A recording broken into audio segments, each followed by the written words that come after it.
Colegas, bienvenidos. Este es su curso FOR 666, crecimiento y rendimiento de rodales. Esta es nuestra videoclase número 2, en la cual seguimos platicando sobre volumen y ahusamiento. Vamos a platicar en esta clase todo lo que tiene que ver ahora con los fustes y las relaciones alométricas. En la presentación previa nos quedó claro que nosotros hacemos la cubicación de los fustes para básicamente poder tener una estimación de lo que es la cubicación en pie. La cubicación en pie la vamos a lograr a partir de modelos, aunque la cubicación en pie también es posible de manera directa con fin de cubicación total de una superficie o para la recolección de datos. Vamos a ver algunos ejemplos sobre esto. La cubicación en pie fue uno de los procesos fundamentales para la construcción de modelos en el sureste de México, cuando estos no se podían derribar, y les quiero mostrar un ejemplo de esto en imágenes. Esta es la cubicación que yo llamo de manera directa. Ustedes pueden ver el árbol, cómo el árbol está marcado en rojo para poder indicar los diferentes puntos en los que se va a medir, y que para ello se requiere una escalera en este inicio. Y posteriormente lo que se tendría que hacer es escalar este árbol para poder obtener las mediciones de manera directa. En este caso es un árbol de Lyciloma bahamensis, o conocido actualmente como Lyciloma laticilicua o salam, creciendo en la península de Yucatán. Quiero que vean lo arduo que es este proceso de cubicación en pie. Por eso, para los datos del Sistema Biométrico Forestal de México se usó en muchos casos una combinación de mediciones. Algunas se tomaron de manera directa y otras de manera indirecta. ¿Indirecta cómo? Bueno, podemos utilizar un dendrómetro. Este es un dendrómetro que tienen los colegas de San Pedro el Alto. Este aparato permite medir la distancia a los árboles y a partir de eso y el dendrómetro poder estimar los diámetros a diferentes alturas. Funciona bastante bien este aparato. Aquí vemos otra toma del mismo. Este es el montaje que utiliza el Sistema Biométrico Forestal, donde el medidor de distancias, el que está a la izquierda, ¿verdad?, les permite medir la distancia. Es un ipsómetro, básicamente, que mide la distancia horizontal. Y a la derecha se encuentra el dendrómetro. Dendrómetro que además puede funcionar como relascopio. Esto nos permite a nosotros tomar la altura y el diámetro en los fustes de manera relativamente sencilla, una vez que se ha entrenado cómo utilizar el aparato. Otra forma para cubicar en pie es a partir de una forcípula láser. Las forcípulas láser son una cosa bien interesante, permiten cubicar sitios, medir los diámetros de los árboles sin tener que desplazarse mucho en el bosque, pero además pueden funcionar como dendrómetros. El único problema de usar la forcípula láser es que necesitamos combinarla con un ipsómetro para poder ver a qué altura sucede el diámetro. Entonces sí se requieren al menos 2 personas utilizando esto, que vayan indicando la altura y el diámetro que se tiene a las diferentes alturas sobre el fuste. Son muy buenas para medir también las ramas. Cuando no se tienen árboles derribados, funcionan de manera excelente también para medir las ramas. Bueno, la dendrometría, colegas, vale la pena comentarlo, que son principios básicos de esto que nosotros llamamos la alometría. Y la alometría tiene que ver con las relaciones geométricas de los órganos de un individuo, ya sea una planta o sea un animal. Hay muchísimas relaciones alométricas de las cuales nosotros nos valemos para construir los modelos de volumen. Definamos ahora qué es o qué son las relaciones alométricas. Desde un punto de vista de una definición, hablamos de dos partes o más de un individuo que exhiben una relación funcional lineal. ¿A qué nos referimos con esto? Pensemos que las relaciones alométricas se pueden dar tanto entre individuos como a nivel de las poblaciones. Esto vale la pena tenerlo en cuenta. Pero digamos que tenemos un órgano A que es proporcional a un órgano B dada una condición de escala K. Es decir, los órganos van a tener diferente tamaño, sin embargo, cuando un órgano crece o disminuye, el otro lo hace en una proporción K. Generalmente esto se puede expresar de esta forma y a esto se le llama alometría constante. Es decir, la escala de reducción o aumento del órgano B va a estar directamente afectada por ese parámetro K y va a afectar a A. Una cosa interesante de las relaciones alométricas y por qué son útiles es porque muchas veces el órgano de interés A es muy difícil de medir y para valernos de una forma de estimarlo fácilmente medimos el órgano B. Esto nos permite generar este tipo de relaciones alométricas que son de tipo útil. Una relación muy observada y muy común en los árboles es la relación diámetro-altura. Aquí les pongo un ejemplo de esto. Estos son datos de altura total respecto al diámetro normal, excepto por algunos puntos que están fuera un poco del comportamiento promedio. Podemos ver que el diámetro y la altura están fuertemente relacionados. Esto es para Pinus rudis creciendo en el oriente del Valle de México.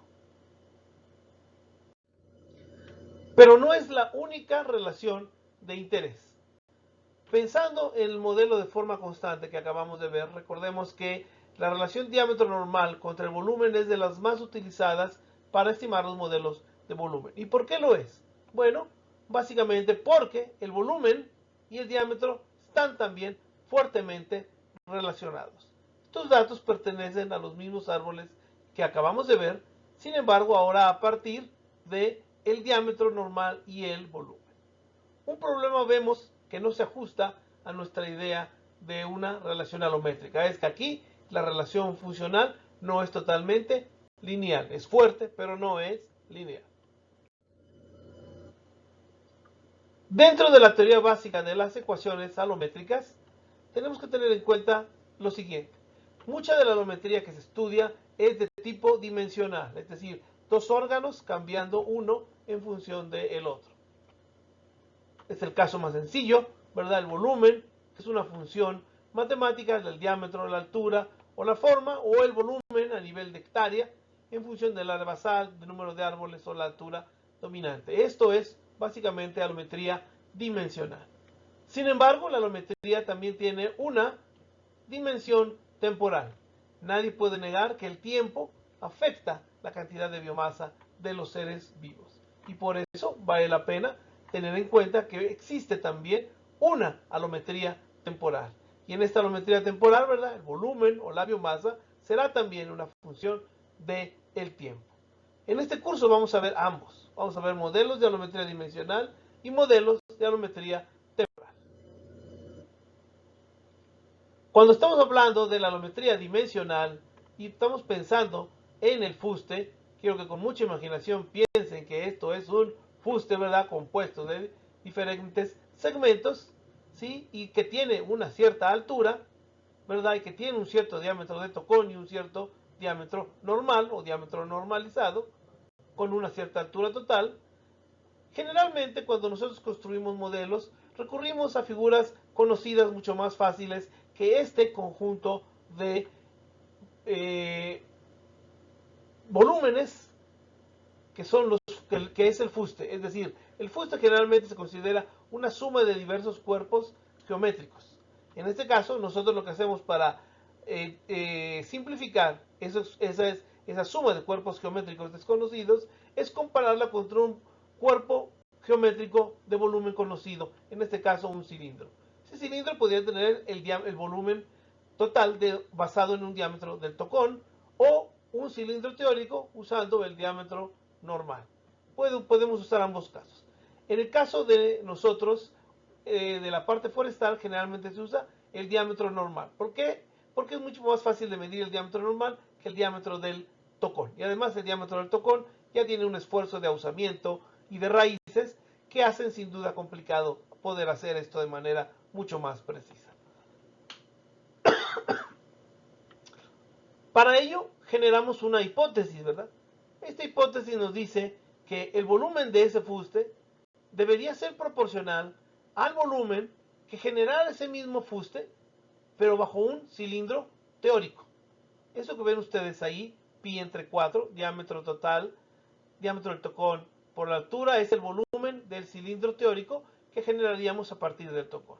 O, más fácil, generarlo a partir del diámetro normal. En este caso decimos que el volumen de ese fuste, compuesto de varios cuerpos geométricos, va a ser proporcional al volumen de ese cilindro teórico. No quiere decir que va a tener el mismo volumen, pero quiere decir que puede ser proporcional a ese cilindro teórico. Y bueno, esta es otra forma mucho más simplificada de verla, en la cual reducimos la constante desconocida k y la variable pi entre 4 a una constante que en el fondo me va a definir no solamente la variable geométrica, sino la forma del fuste. De manera generalizada, esto es de manera empírica, pero de manera generalizada podemos verlo de esta otra forma, como una ecuación diferencial. Y esta ecuación diferencial tiene una solución que es una de las más usadas en el mundo para estimar modelos de volumen total en base a modelos de una sola entrada. Empecemos a platicar sobre esto. Pensemos que nuevamente con mucha imaginación que este es el fuste de un árbol, ¿sí?, que tiene ese diámetro normal, que tiene esta altura total y al cual podemos comparar respecto a un cilindro. Podemos plantear dos hipótesis para estimar el volumen de este árbol. La primera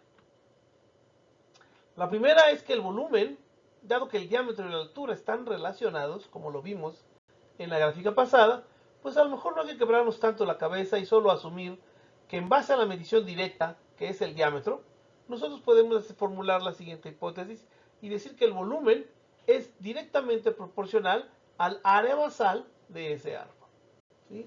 Tomando esta hipótesis como base, este es el primer modelo estadístico que se nos sugiere, ¿verdad? Donde la constante k y pi entre 40.000 están comprimidas en ese parámetro beta.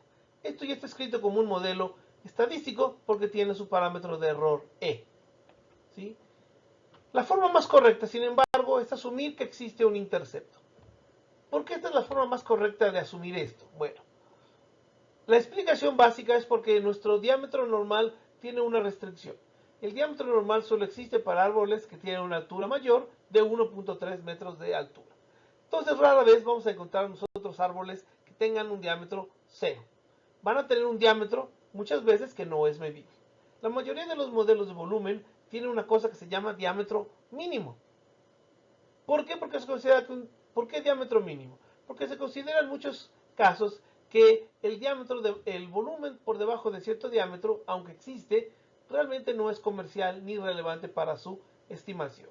Ahora esto ha cambiado con los modelos de biomasa, porque los modelos de biomasa sí requieren que nosotros midamos árboles que están por abajo de esos límites de medición dasométrica. No quiere decir que los modelos estén mal hechos antes, no. Lo que quiero decir es que se establecían límites para la aplicación del modelo. Y esos límites básicamente se ven mejor con un modelo que tiene un intercepto. En este caso, este modelo implica que el volumen está directamente relacionado de manera lineal con el área basal. Pero existe también esta otra hipótesis. Digamos que ese volumen del fuste está más bien relacionado con el cilindro teórico. Y eso nos permite construir este modelo de volumen. La única diferencia de este modelo es el cambio en la variable independiente. Los dos son modelos de regresión lineal simple, pero los dos tienen diferentes hipótesis iniciales. El primero asume que el área basal es proporcional al volumen. El segundo asume que el volumen es una proporción de un cilindro teórico representado por el diámetro y la altura. Colegas, este modelo se le conoce como el modelo de la variable combinada y es una de las expresiones geométricas más utilizadas para ubicar volumen de fustes en pie. Este modelo se ha generalizado a este otro, este modelo de Spur o el modelo de la variable combinada logarítmica. Se puede expresar también de manera lineal. Aquí está expresado como no lineal. Y uno de los más universales, que es nuestro modelo de Schumacher y Hall, que es un modelo de regresión lineal múltiple en el cual nosotros caracterizamos al volumen con 3 parámetros. Este es uno de los modelos generalizados más utilizados en la literatura. Analicemos, por favor, este modelo que es la tarifa lineal o el modelo más sencillo, donde asumimos que el volumen es una función directa del área basal. ¿Sí? En este caso, cuando ustedes ajustan este modelo de manera lineal, a menos que se lo especifiquen, ¿sí? B1 representa esto, ese factor K de proporcionalidad respecto al área basal. ¿Sí? Yo puedo despejar K de aquí para entender qué representa K. Y K tiene una interpretación bien interesante. K representa la proporción volumen área basal. K representa esto, la cantidad de metros cúbicos de volumen en pie por la cantidad de metros cuadrados que existen. Entonces, eso es algo que mucha gente se le olvida, que este modelo tan sencillo puede proveer y que nos puede ayudar a simplificar mucho los cálculos, sobre todo a nivel de inventario. Analicemos ahora nuestra variable combinada. En este caso K, también parte de esta pendiente, también se calcula exactamente igual de la misma forma. Sin embargo, la hipótesis subyacente es diferente. K en este caso representa un factor de forma. Y ese factor de forma nos puede llevar a entender si es un paraboloide, un cono o un hiloide. Lo cierto es esto. Este factor K para árbol completo generalmente se encuentra entre el factor de forma de un paraboloide y el factor de forma de un cono. En muchos casos anda a .40, .45, es un factor bastante estandarizado para rodales con manejo. ¿Cuándo es mayor este factor de forma? Sobre todo en árboles muy maduros o para modelos en los cuales la altura no es la altura total, sino es la altura comercial.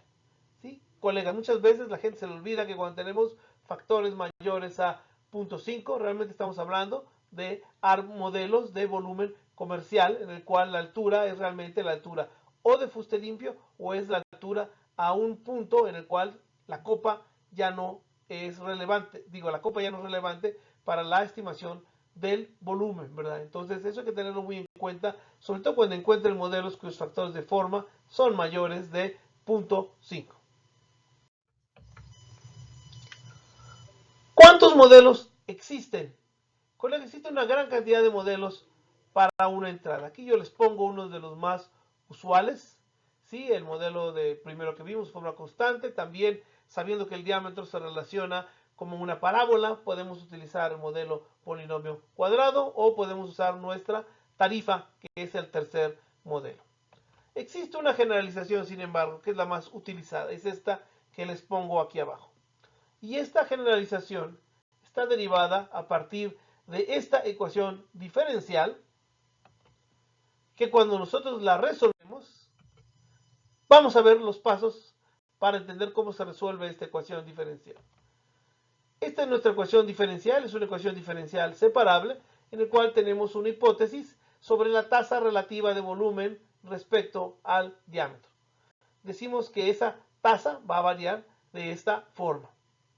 Es lineal respecto a la relación volumen-diámetro, que nos permite construir un modelo de una ecuación diferencial separable. Esta ecuación diferencial separable es esta. La podemos integrar en ambos lados para obtener cuál es la relación del volumen.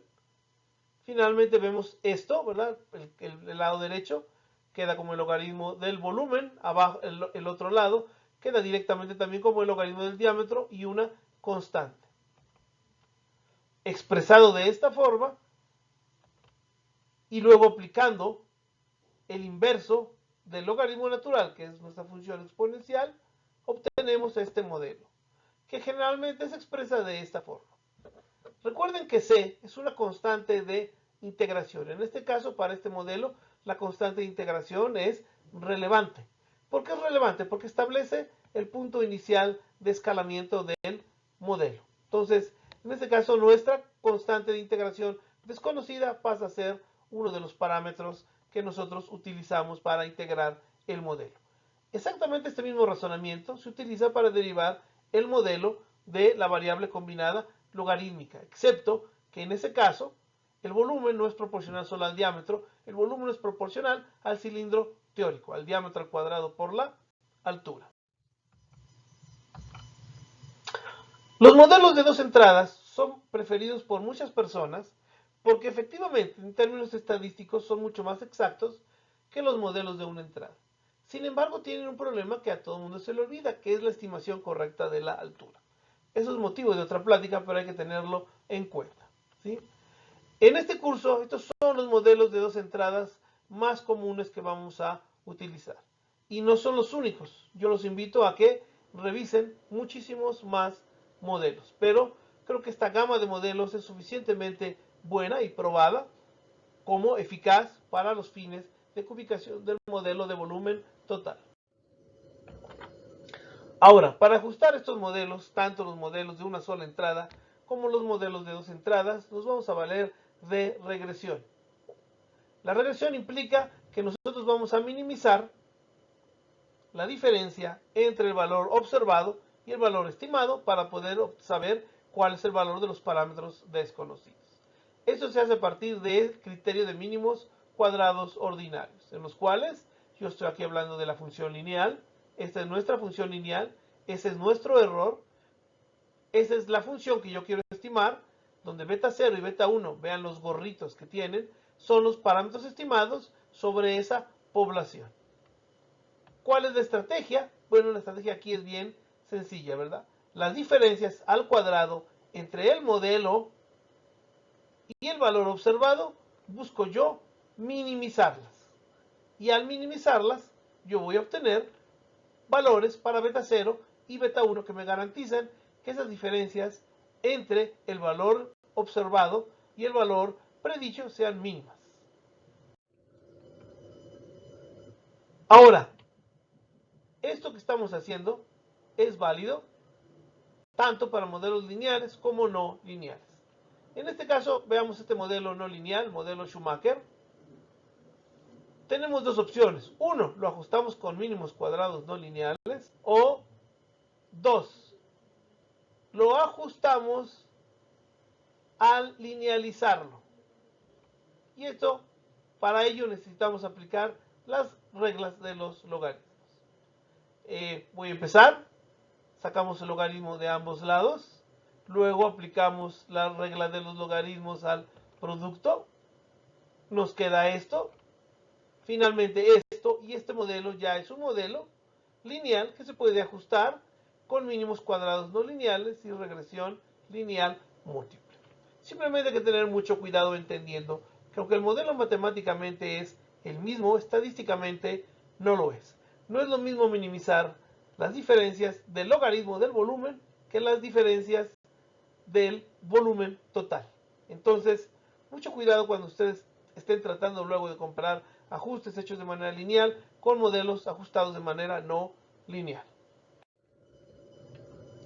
Ahora, el modelo lineal tiene una estructura de regresión lineal simple. La mayoría de los softwares estadísticos lo hacen. O múltiple. En ambos casos, la estrategia es exactamente la misma. El modelo que vimos arriba de Schumacher y Hall tiene una estructura de regresión lineal múltiple.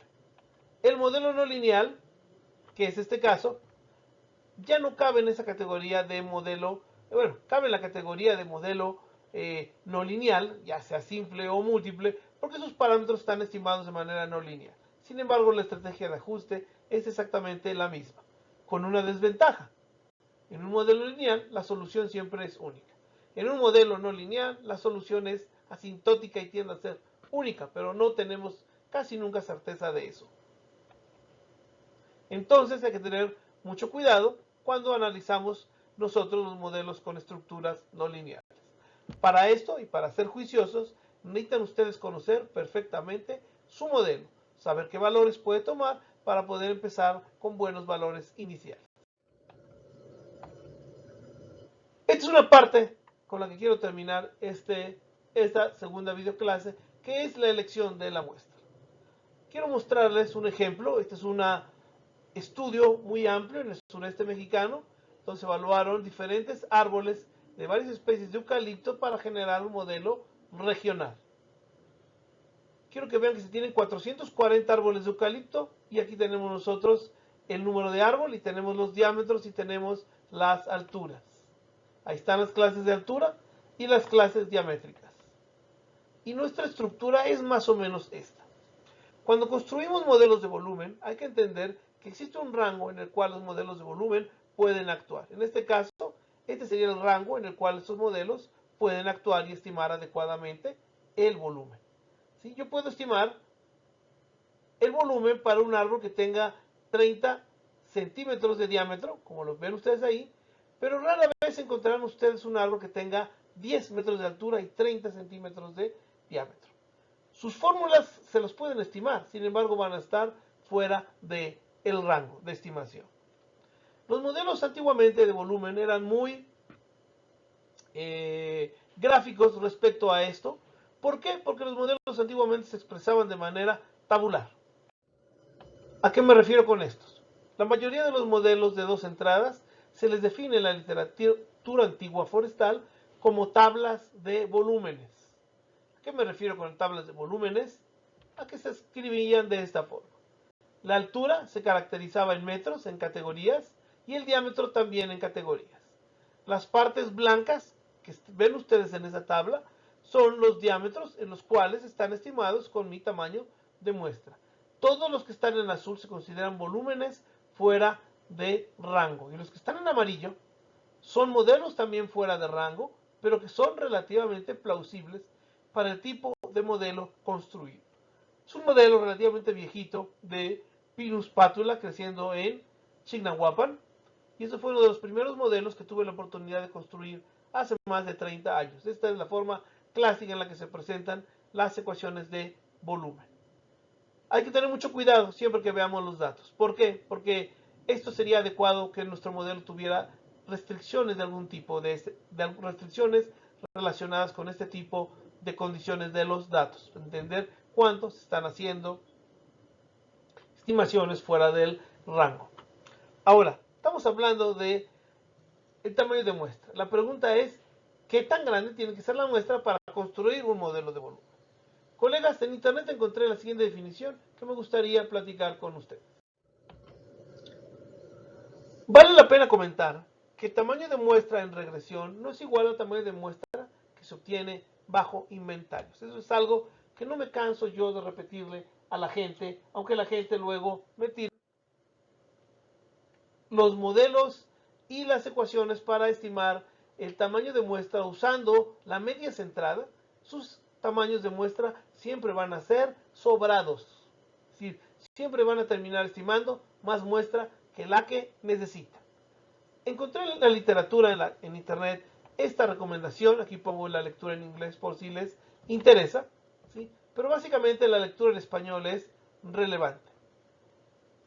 Aquí nos dice básicamente que cuando yo tengo una relación fuerte con un tamaño de muestra de 50 más 8K, es decir, 8K siendo el número de parámetros, es más que suficiente. Me gusta ese número de 50 porque en estudios prácticos hemos encontrado que para la mayoría de los bosques de México, un número plausible de tamaño de muestra anda al menos en 50 árboles. Si tienen duda de cuántos árboles tienen que levantar, tienen que ser 50. Pero estos, una de las condicionantes para que ustedes puedan tener una buena estimación, es que esos 50 árboles estén muestreados en el rango real de los árboles que existen en una población. Es decir, que estén bien representados. No se preocupen tanto por el tamaño de muestra, sino que esa representatividad sea bastante buena. Por la forma como funcionan muchos modelos, no me importa tanto representar los árboles que son el promedio como los árboles que están en los extremos. No quiere decir que no muestren árboles en el promedio, pero que a esos no les den tanta importancia como los árboles que están en los extremos. Esos son los que van a afectar más fuertemente el modelo. Ahora, La determinación del tamaño de muestra en regresión no es tan trivial como pareciera y sin embargo, en esta época ya existen formas para hacerlo. Nosotros para tener un buen tamaño de muestra tenemos que recurrir a la potencia de la prueba. Y la potencia de la prueba es fundamental para nosotros determinar cuál es el tamaño de muestra. Esto es básico y válido no solo para regresión, sino para determinar el tamaño de muestra en diseños experimentales. ¿Sí? La potencia de prueba tiene que ver con esto, ¿verdad? Detectar un efecto verdadero cuando no existe. Es la contraparte de nuestro error tipo 1, ¿verdad? Esta tiene que ver con el error tipo 2. Entonces, cuando ustedes estén determinando tamaños de muestra en regresión, tienen que tener en cuenta que están estimando ustedes el error tipo 2 a partir de la potencia de la prueba. Antiguamente se hacían tablas porque era difícil tener estimaciones de ello, ¿verdad? Van a jugar ustedes también con la significancia. Ustedes pueden usar una alta significancia y además definir su potencia de la prueba. Antiguamente se hacían tablas. Hay muchos libros que traen tablas que trabajan con esto. Sin embargo, ahora existen en SAS un procedimiento que se llama ProcPower, una cosa que es muy bonita, para que ustedes determinen su tamaño de muestra. Y ese tamaño de muestra va a depender mucho de la correlación que ustedes tengan entre sus variables, su variable predictora y su variable a predecir. SAS ProcPower hace los mejores análisis. Cuando ustedes no tengan SAS ProcPower, pueden usar en R, ¿sí?, la librería PWR. La librería PWR es también excelente para poder determinar los tamaños de muestra bajo un modelo de regresión. Colegas, aquí termina esta clase 2. Espero que les haya sido útil y vamos a empezar a hacer algunos de los ejercicios relacionados con estas cosas que estamos hablando, sobre todo al final, la determinación de los tamaños de muestra.